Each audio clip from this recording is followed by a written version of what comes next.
I want to start with a simple statement most people hear, but almost nobody understands. Your reality is mirroring your internal state back to you. Not metaphorically, not spiritually, literally. The world you wake up in each morning is shaped by the state you carry in your chest. And until you understand that, you will keep fighting battles that only exist because you're creating the conditions for them. Let me break it down. Think of your internal state as your personal weather system.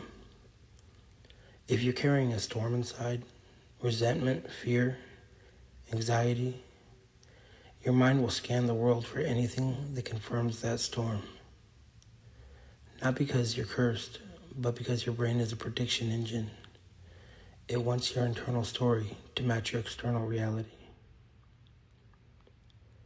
If you feel unsafe, you notice threats.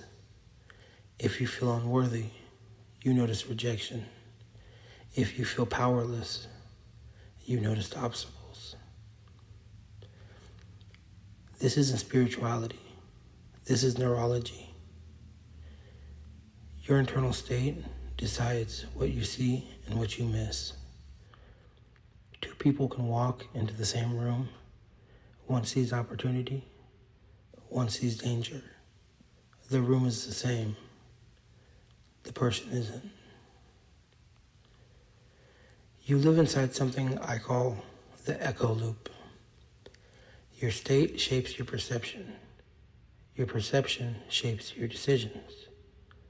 Your decisions shape your reality. Your reality reinforces your state. That loop can trap you, or it can elevate you.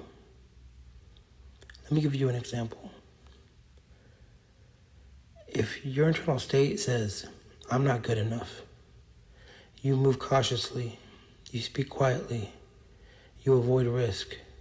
People treat you like someone who avoids life. Opportunities pass you because you've never stepped forward. Eventually, your reality looks exactly like your belief.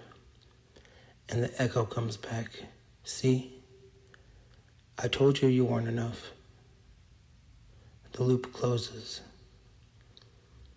But here's the powerful part. Change the internal state and the entire loop resets. So how do you change your internal state of being? Not temporarily, not for a day, but the baseline you live in. It starts with one decision. Stop negotiating with your old identity. The version of you that broke, that quit, that ran, that avoided, that numbed itself. That version will try to pull you back into the familiar, not because it hates you,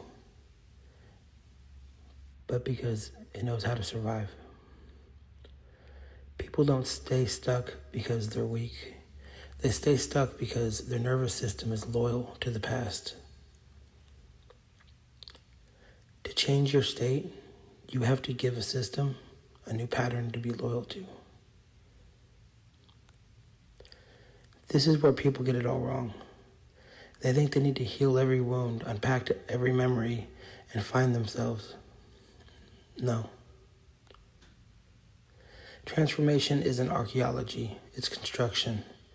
You don't dig up every shard of your past. You don't build on broken ground. You build a new state that makes the past irrelevant. Here's the method. 1, you choose the state that you want to live in, not the emotion of the day, not the mood of the moment, the state. Calm, decisive, grounded, focused, self-respecting, you pick. People wait to feel ready. That's why they never move. Feelings follow actions, not the other way around. 3, hold the state long enough that your nervous system accepts it. This is where most people quit. They expect instant results, but your brain adapts through repetition. Stay in the state through inconvenience, through emotion, and through doubt.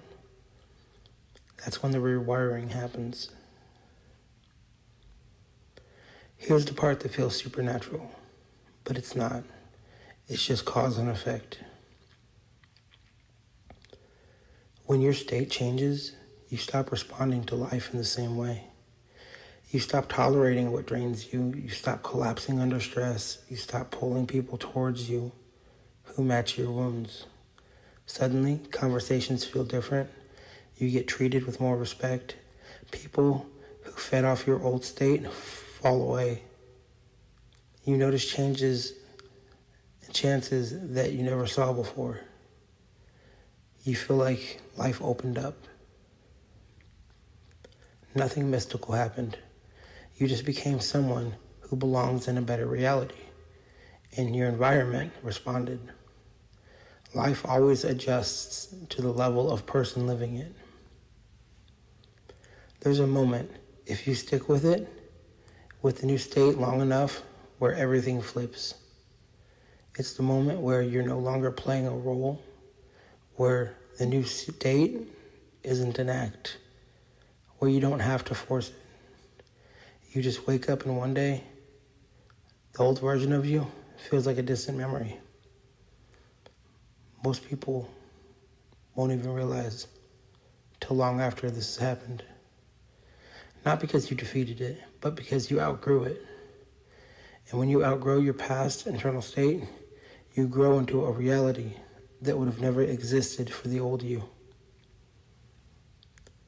You don't get the life you want, you get the life that matches your state. So if you want better, stop rearranging the pieces around you, rebuild the foundation within you. The world is an echo, your state is the voice. Change the voice, and the echo becomes a different world.